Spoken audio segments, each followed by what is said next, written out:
মাটির নিচ থেকে আচমকা বিশালাকার এক দানবীয় বস্তু ধীরগতিতে উপরে উঠে আসছে। এমন দৃশ্য সাধারণত সায়েন্স ফিকশন সিনেমাতেই দেখা যায়, কিন্তু বাস্তবে যখন ব্যস্ত সড়কের পিচ ফুঁড়ে মাটির গভীরে থাকা বিশাল এক কাঠামো উপরে উঠে আসে, তখন আতঙ্কিত হওয়া ছাড়া আর কোনো উপায় থাকে না। কোনো রকম ভূমিকম্প বা বড় কোনো প্রাকৃতিক দুর্যোগ ছাড়াই এই অদ্ভুত ঘটনাটি সাধারণ মানুষকে স্তব্ধ করে দিয়েছে। কেন মাটির নিচের এই ভারী বস্তু স্বয়ংক্রিয়ভাবে উপরে উঠে এলো, আর এর পেছনের আসল রহস্য কী, তা নিয়ে এখন চলছে চুলচেরা বিশ্লেষণ। জাপানের ওসাকা শহরে সম্প্রতি এমনই এক নজিরবিহীন ঘটনা ঘটেছে, যেখানে একটি ভূগর্ভস্থ পাইপ হঠাৎ করেই মাটির বুক চিরে উপরে উঠে এসেছে। জাপানের ওসাকার ইয়োদোগোয়া জেলার একটি পয় নিষ্কাশন প্রকল্পের কাজ চলাকালীন এই ঘটনাটি ঘটে। প্রায় 2 মিটার ব্যাসের বিশাল এই পাইপটি মাটির উপরের পিচ ঢালাই করা সড়ক ভেঙে উপরে উঠে আসায় আশেপাশের রাস্তা ও ফুটপাত মারাত্মকভাবে ক্ষতিগ্রস্ত হয়েছে।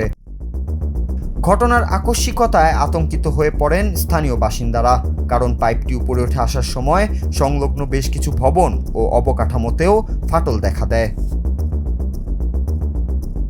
প্রকৌশলীদের প্রাথমিক ধারণা অনুযায়ী এই অদ্ভুত পরিস্থিতির মূল কারণ হল লিকুইফ্যাকশন বা মাটির তরলীকরণ প্রক্রিয়া। বৃষ্টির পানি বা ভূগর্ভস্থ পানির চাপের কারণে মাটির গঠন দুর্বল হয়ে পড়লে এবং সেখানে বাতাসের পকেট তৈরি হলে পাইপের মতো ভারী বস্তুও প্লাবতার কারণে উপরে উঠে আসতে পারে। ওসাকার এই পাইপটি একটি সুড়ঙ্গ তৈরির প্রকল্পের অংশ ছিল। ভূগর্ভস্থ অতিরিক্ত চাপ এবং মাটির অস্বাভাবিক আচরণের কারণেই এটি মাটির স্তর ভেদ করে বাইরে বেরিয়ে আসে, যা সাধারণ মানুষের চোখে এক অবিশ্বাস্য দৃশ্য তৈরি করেছিল।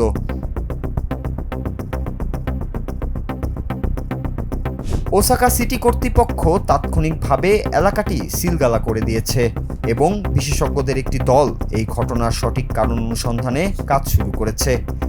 পাইপটি উপরে উঠে আসার ফলে কোনো হতাহতের ঘটনা না ঘটলেও রাস্তাটির ব্যাপক ক্ষতি হওয়ায় ওই এলাকায় যাতায়াত ব্যবস্থা পুরোপুরি ব্যাহত হচ্ছে।